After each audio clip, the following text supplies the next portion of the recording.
Bonjour et bienvenue dans le garage. Alors aujourd'hui, je vais vous présenter un graveur laser, le Longer Ray 5 10 watts. C'est à mon avis un outil qui a toute sa place dans un atelier, on verra tout à l'heure pourquoi. En attendant, je vous propose de déballer et de monter très rapidement la machine. Mais avant ça, cette vidéo est sponsorisée par Longer qui m'a fourni le laser en échange d'une présentation. Alors rassurez-vous, je vais vous dire en toute franchise ce que je pense de cette machine sans langue de bois, les qualités comme les défauts. Ce partenariat me permet de vous proposer un bon de réduction de 30 $ sur la machine avec le code promo qui va s'afficher ici. Je vous le mets aussi dans la description de la vidéo avec tous les liens dont vous aurez besoin si la machine vous intéresse. Allez, on déballe. Alors, qu'est-ce qu'on a là?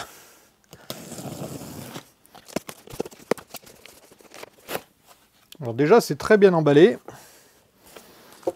On a l'alimentation ici. L'axe Y, je pense, qui est déjà monté, et ça c'est très bien. Excellent. Le laser,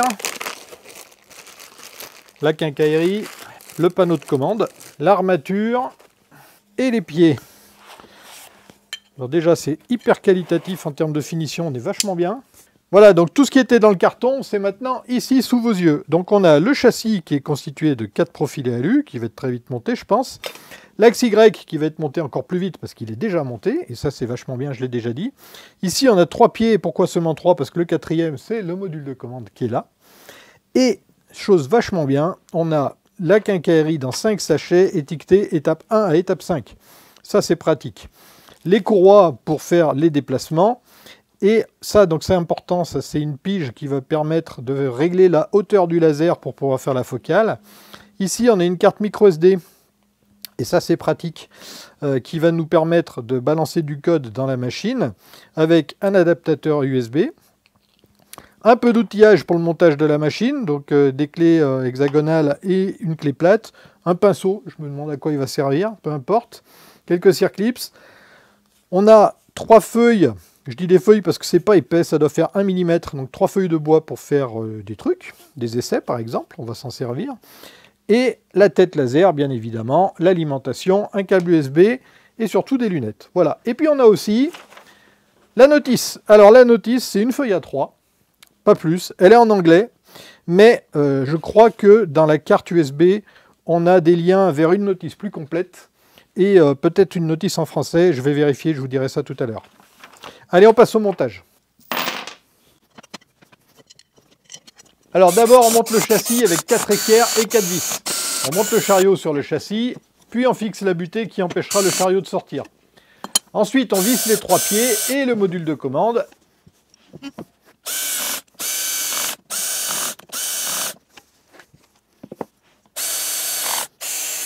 Et c'est au tour des 2 courroies qui entraînent le chariot.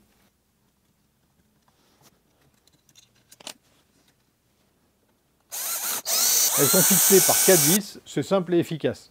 Il faut ensuite visser le laser sur son support, 2 vis devant et 2 derrière.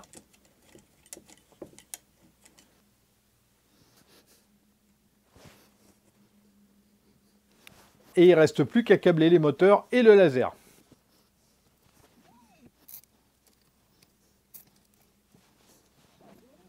Le montage est très simple, très rapide et il est facile parce que les pièces sont bien usinées, tout tombe juste en place. La notice est bien faite, elle est très claire. C'est un vrai Lego et c'était un plaisir finalement de monter cette machine. Le seul souci pour certains, c'est la dock en anglais, mais bon, elle est garnie d'images explicites et si ça suffit pas, il y a même un tuto en vidéo fourni sur la carte SD. Sur cette carte SD, on retrouve le guide de montage papier au format PDF et aussi une notice plus complète, tous les deux en anglais, mais sur le site de Longer 3D, vous pourrez trouver une version française. Je vous mets le lien en description. La bête est prête, on va la tester tout de suite sur un bout de bois pour voir de quoi elle est capable et ensuite je vous en dirai un petit peu plus sur ce laser. Alors je vais commencer par une gravure sur du bois de palette. Il y a quelques fichiers en exemple dans la carte SD fournie, je vais en utiliser un. On n'a pas les fichiers images d'origine, juste le code machine lisible par le laser, mais c'est du fichier texte. Du coup j'y ai jeté un œil, donc on va graver à 30% de puissance et à 3000 mm par minute. J'utilise une fonction qui montre le cadre de la gravure pour pouvoir positionner correctement la pièce à graver. Puis je lance le programme.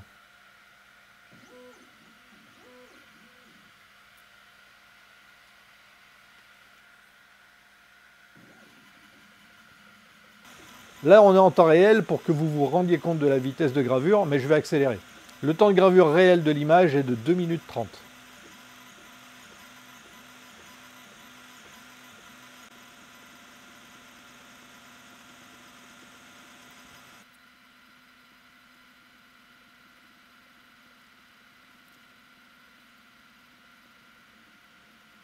Bon bah le résultat est excellent et c'est plutôt rapide je trouve et on n'est qu'à 30% de la vitesse maximale théorique de la machine. Le rendu est très précis, c'est très net et on n'est qu'à 30% de la puissance.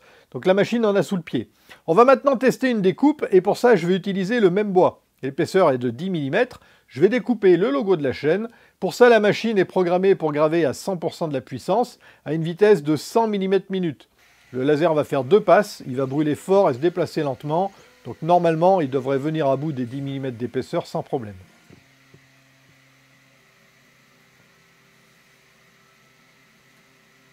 Bon, ben on voit que ça chauffe, hein.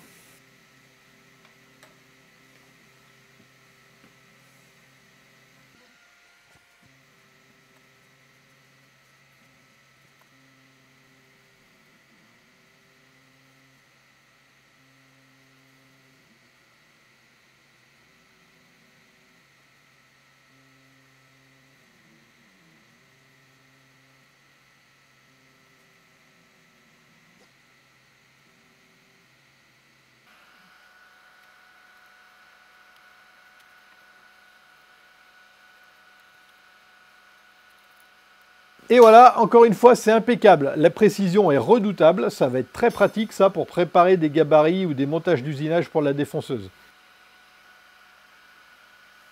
Maintenant qu'on a vu un aperçu de ce qu'est capable de faire la machine, je vous propose de la regarder de plus près. Sur la mécanique, il n'y a pas grand-chose à dire, sinon que la machine est bien faite, les matériaux sont de qualité et la finition est impeccable. Le plus intéressant se trouve là, à l'intérieur de ce boîtier métallique. La machine est bien équipée, elle comprend un écran tactile qui permet de la piloter. Et ça, c'est pas courant. Je vais vous montrer ce qu'on peut faire avec. Sur l'écran d'accueil, dans la partie haute, on voit la position du laser sur les axes X et Y. Il y a un axe Z, mais il ne sert pas sur ce modèle. On voit aussi la puissance du laser et l'état du Wi-Fi. Et oui, cette machine est équipée du Wi-Fi, ça signifie qu'on peut la piloter à distance. Mais on verra ça plus tard. Sur la partie basse de l'écran, on a 4 pages. Adjustment sert à piloter le laser. On peut l'allumer à 50%, 5% et l'arrêter. 5% c'est bien pour positionner précisément le laser. 50%, je vous conseille d'éviter de l'utiliser. Ça fait 5 watts avec la tête immobile. Vous allez faire un beau trou dans votre table. Contrôle, ça permet, comme son nom l'indique, de contrôler la machine. Alors il y a d'abord une fonction Unlock qui permet de déverrouiller les moteurs et ce qui permet de les déplacer sans qu'ils soient contraints. Ensuite, on a une position Home qui amène la machine à l'origine. Sachant qu'ici, je n'ai pas défini d'origine, elle ne bouge pas. On a évidemment des touches pour déplacer la tête. Et là, si je rappuie sur Home, la machine revient à l'origine. On a aussi une fonction position qui permet de définir l'origine. Donc là, je viens de la redéfinir. L'origine est maintenant ici. Et on a aussi une fonction Hardware Home. Celle-ci, j'en parlerai plus tard. Elle n'est pas utilisée sur ce modèle. Donc sur la partie basse, vous avez vu, hein, on peut se déplacer sur les 2 axes. On peut régler le déplacement, donc là on est sur 10 mm. On peut passer à 1/10 de millimètre, 1 mm, 10 mm. Et on peut se déplacer à basse vitesse. Donc, je vais prendre 10 mm pour qu'on voit mieux. Voilà, lentement, moyennement vite et plus vite. L'écran suivant, il va pas mal servir, c'est celui de la gravure. Donc ici, on va sélectionner notre fichier à graver. Alors les fichiers, ils sont dans la carte SD qui se trouve ici. Ok, donc j'en prends un par exemple. On retrouve la partie panneau de commande, mais on a aussi des fonctions très pratiques. La première fonction va nous donner le contour de ce qu'on va graver. Donc ça va nous servir à positionner la pièce correctement. La deuxième fonction, elle sert à définir l'origine, c'est là qu'on va commencer la gravure. Et la troisième fonction, c'est la gravure en tant que telle. Et la dernière page, Tool, elle va servir, entre autres, à vous donner le firmware, etc. Donc ça, c'est pas très intéressant, mais aussi à vous connecter au Wi-Fi. Donc là, il suffit de rentrer le code, hein, je ne vais pas vous le montrer. Et voilà, donc à partir du moment où on est connecté, on voit l'IP de la machine ici. Voilà pour les écrans. On a vu ce que le graveur peut faire avec du bois. On va maintenant essayer de graver du cuir, parce que pourquoi pas. J'ai tendu un tablier de soudeur avec du scotch sous le laser pour qu'il soit bien à plat. La machine permet de graver sur une grande surface, 40 par 40 cm. Je vais tester une gravure sur 20 par 20 cm. Longueur fournie sur la carte SD, un tableau bien pratique pour régler la puissance du laser et la vitesse d'avance en fonction des matériaux. Ça permet de se rapprocher des paramètres idéaux, mais ce n'est pas une vérité absolue. Donc la gravure va être par exemple plus prononcée sur un cuir sombre, parce que la matière va absorber plus d'énergie qu'un cuir clair. Il faudra faire des essais et jouer sur la puissance et la vitesse d'avance du laser pour trouver vos paramètres idéaux. C'est intéressant de voir qu'entre les versions 5 watts et 10 watts, les réglages n'ont rien à voir. Pour le cuir, on avance à 3000 mm/min pour les deux machines, mais pour la version 5 watts, on grave avec 100% de puissance, alors qu'avec la 10 watts, on n'utilise que 20% de puissance seulement. On ne joue pas dans la même cour. Bon, j'ai fait une erreur typique du débutant que je suis. Vous voyez ici, là, le dessin il s'arrête là, et il y a une bonne raison pour ça. Bon, en fait, c'est une erreur toute bête. Vous voyez ça, là, c'est une butée de fin de course. Il y en a une ici, et il y en a une là-bas. Ça sert à éviter que la partie mobile sorte de la machine. Donc, j'ai tout simplement buté au fond là-bas, parce que j'ai commencé mon dessin trop haut ici. La machine n'avait pas assez de débattement pour pouvoir faire le dessin complet. Et donc, à chaque fois que la machine finissait une rangée ici et qu'elle voulait avancer, elle ne pouvait pas, elle tapait contre la butée et elle refaisait la ligne suivante au même endroit. C'est pour ça qu'on a un trait très noir ici et qu'on n'a rien derrière. Ce qui me donne l'occasion parfaite de vous expliquer qu'est-ce que c'est que les butées mécaniques, qu'est-ce que c'est qu'un fin de course et qu'est-ce que c'est qu'une position de machine. En fait, la machine n'a pas besoin de savoir où elle se trouve, elle a juste besoin de savoir où elle va.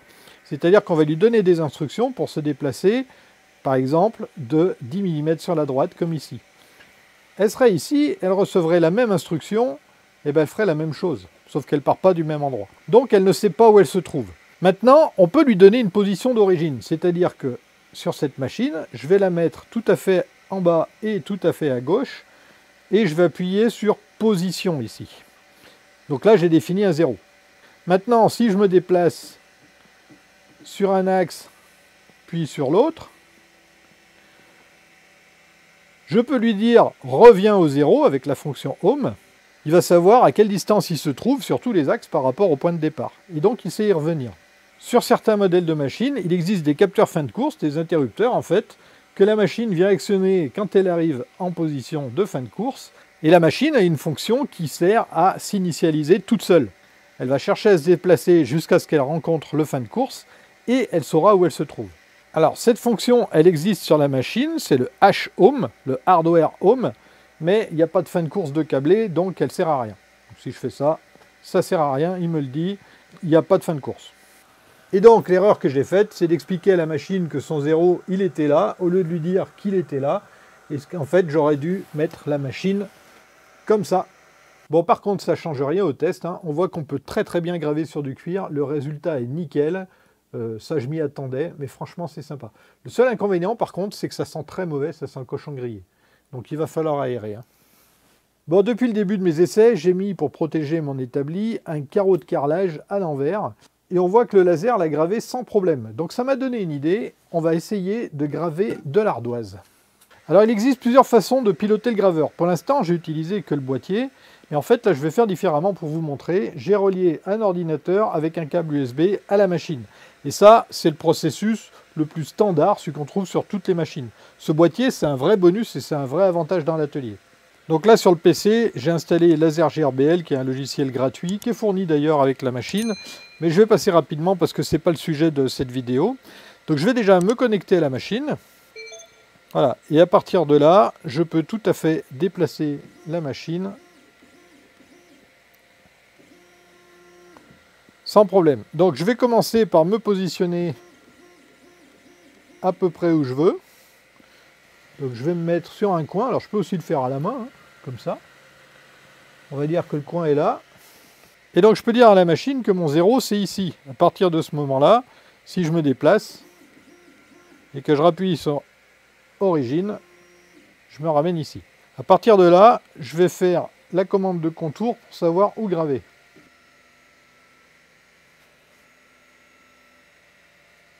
Donc là, bien entendu, on n'est pas du tout centré. Mon ardoise, elle fait 20 cm par 15 cm et mon dessin, il fait 10 par 10. Donc ça veut dire que de ce côté-là, il va falloir que je me déplace de 5 cm.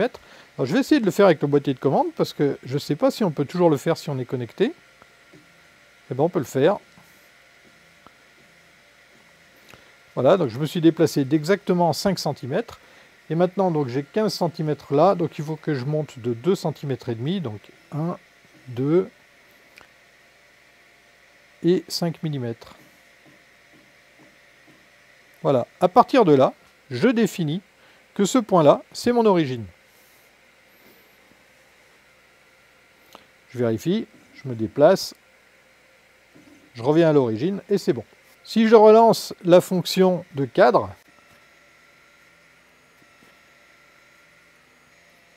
je me rends compte que la gravure va être centrée. On a aussi dans le logiciel une fonction qui nous permet d'aller au centre de la gravure, donc on peut aussi faire comme ça, se mettre au milieu et vérifier qu'on soit centré. Donc là c'est le cas. Et là aussi, à peu près, on n'est pas au millimètre de toute façon. Et bien j'ai plus qu'à mettre mes lunettes et à lancer la gravure. Donc à partir de là, c'est l'ordinateur qui pilote la machine, c'est plus l'électronique de la machine.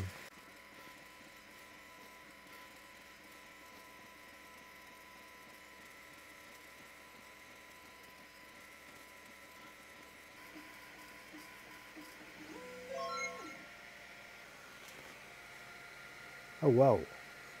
C'est quand même incroyable de se dire qu'on a réussi à graver de la pierre avec de la lumière, quoi. C'est dingue! J'adore. J'ai l'impression que l'ardoise a cuit la gravure à l'aspect granuleux des revêtements anti-glissement qu'on trouve par exemple sur les plongeoires. Et à l'inverse de ce qui se passe quand on grave par exemple du bois, là où le laser est passé, la surface est plus haute que la surface non exposée au laser. En gros, on a ajouté du volume à la matière, un peu comme quand on fait du popcorn. C'est intéressant. Bon, on a vu qu'on peut piloter la machine avec le logiciel intégré à l'électronique de la machine, ou bien avec un logiciel sur un PC relié par USB. Mais c'est pas tout, on peut aussi passer par le Wi-Fi. Mais là, attention, je vous déconseille de lancer une gravure par un réseau sans fil. Parce que si vous avez une coupure réseau, vous perdrez le lien avec la graveuse et votre gravure sera interrompue. Quand vous utilisez une connexion USB ou Wi-Fi, c'est l'ordinateur, le téléphone ou la tablette qui pilote le laser et pas la machine. Donc je vous conseille plutôt de n'utiliser le Wi-Fi que pour transférer un fichier à la machine. Ça vous évitera d'éventuels problèmes.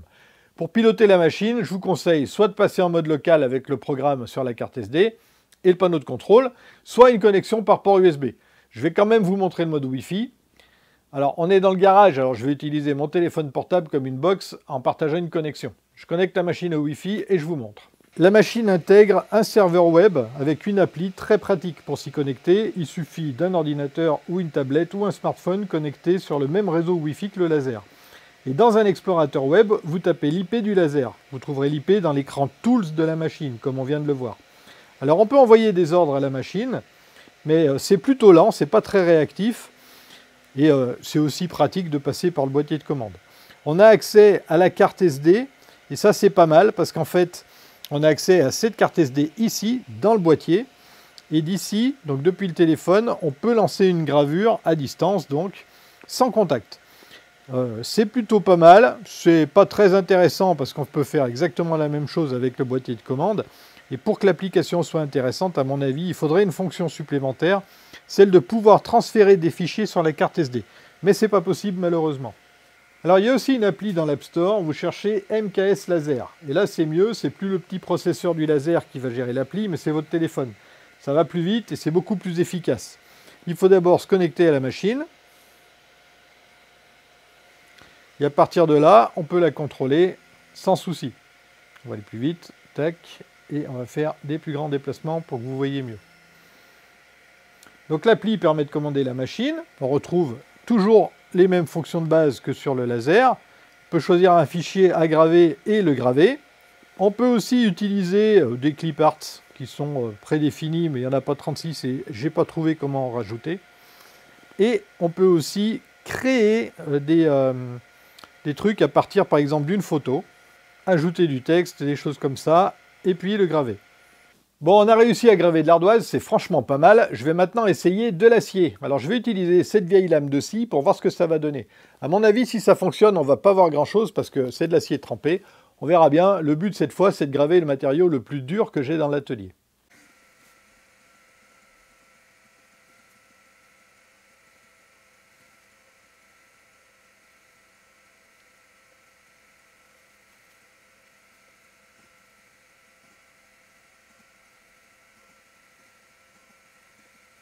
Bon, ça a gravé, mais c'est pas très visible. C'est dommage parce que le message est important. Mais quand même, je suis impressionné. Le laser a réussi à entamer de l'acier trempé. C'est plutôt fort. Et en un seul passage. On peut bien évidemment demander à la machine de faire plusieurs passes. Alors avant de passer au test suivant, je vais parler un peu de sécurité. Un laser, c'est dangereux. Si vous le regardez directement, ou même indirectement, si vous prenez un reflet dans l'œil, vous allez vous abîmer les yeux sévèrement et de manière irrémédiable. N'allumez jamais le laser sans avoir mis une paire de lunettes. Et même avec les lunettes, ne regardez pas directement le faisceau laser. Et bien sûr, ça tombe sous le sens, personne dans la pièce sans lunettes de protection quand le laser est en route. Un laser, ça peut aussi mettre le feu à la cabane. On n'est pas à l'abri d'une défaillance. Donc il n'est pas question de lancer une gravure et de partir faire les courses parce que la gravure va durer 1h30. Donc il faut rester à côté de la machine. Heureusement, il y a des protections sur la machine qui permettront de réduire le risque. La première protection, c'est un capteur de choc. Si vous tapez dans la machine pendant une gravure, elle va s'arrêter.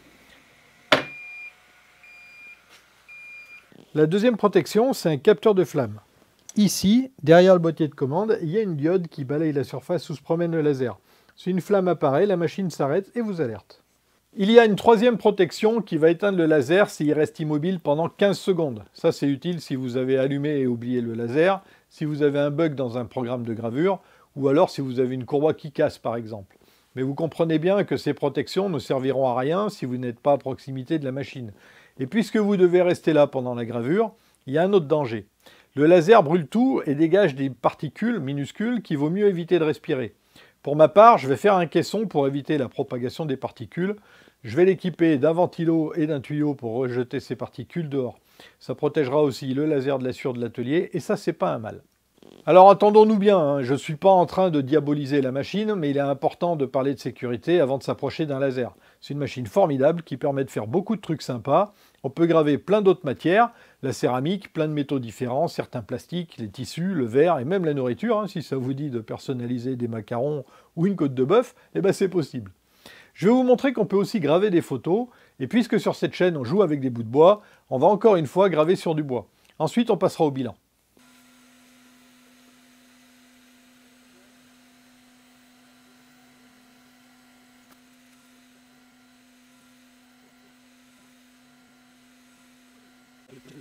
One hour later.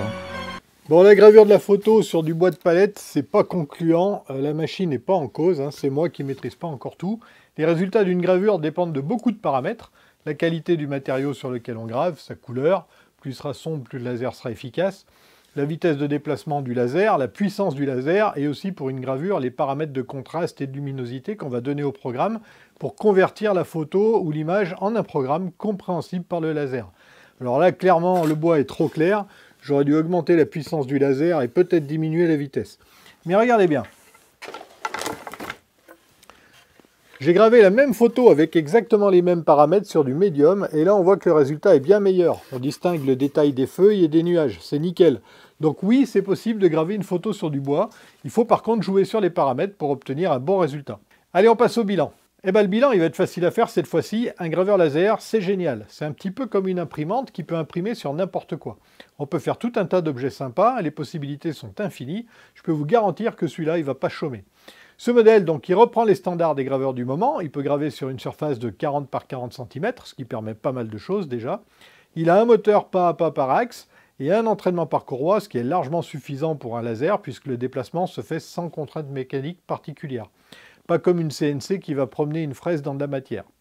Il est équipé d'un laser 10 watts, et ça, c'est sa première force. Le laser 10 watts, c'est en train de devenir le standard des lasers à diode pour les bricoleurs amateurs et pour les makers. Il n'y a pas si longtemps, le standard était de 5 watts, et pour graver 5 watts, c'est suffisant, mais c'est limité pour la découpe. Ce laser 10 watts, il est capable de découper 20 mm de bois d'épaisseur. Et comme il est plus puissant, il est aussi capable de graver plus vite qu'un modèle 5 watts. Dans mon cas, c'est la découpe qui m'intéresse particulièrement. Le laser est d'une précision redoutable. J'ai gravé un carré de 40 mm par 40 mm pour voir, et on a très précisément 40 mm. Je l'ai vérifié au pied à coulisse, au 10e près, on est à 40 mm. Alors qu'est-ce que ce modèle a de plus que les autres? Le gros avantage que je trouve moi à ce modèle, c'est qu'on n'a pas besoin d'y brancher un ordinateur pour graver ou découper. Et ça, c'est grâce à son écran tactile et à son lecteur de carte micro SD.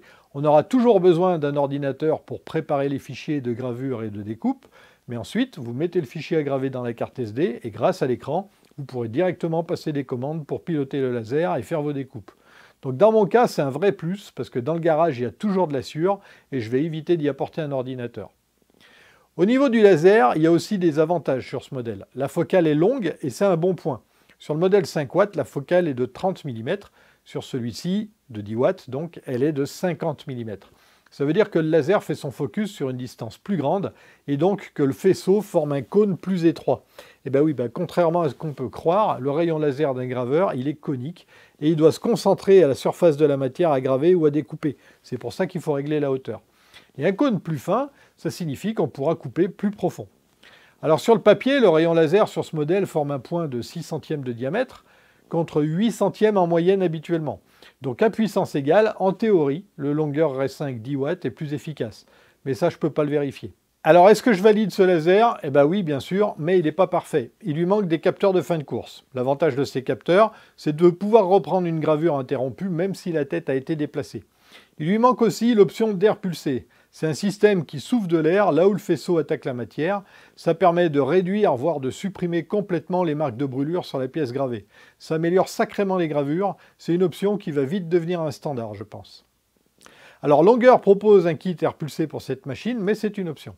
Et un dernier petit défaut, il manque sur le laser un emplacement pour ranger la cale qui permet de régler la hauteur de la tête du laser. Sans cette cale, on ne peut pas régler la focale de la machine, donc c'est important de ne pas la perdre. Pour ma part, je vais imprimer un support qui sera fixé ici.